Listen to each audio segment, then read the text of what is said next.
आहा! सकाळची गुलाबी गुलाबी अशी थंडी आणि मस्त असा थंडीमध्ये मस्त एक कप चाय अद्रकवाली गरम-गरम आणि सोबत असे मस्त असे टेस्टी असे स्नॅक्स. तर चला आज आपण स्नॅक्स बनवूया नाश्त्याला.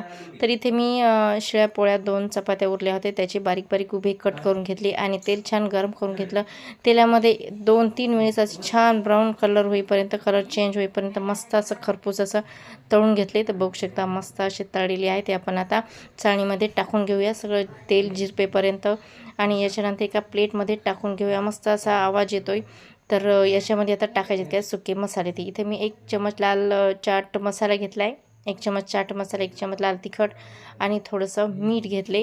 त्याचा मस्त आता त्याच्यावर टाकायचं मीठ आणि पुन्हा एकदा असं एकजीव करून घ्यायचं हाताने आणि सकाळ सकाळी मस्त असं उन्हाळा बसून मस्त स्नॅक्स आणि 1 कप चाय. तर आजची रेसिपी कशी वाटली स्नॅकची नक्की सांगा.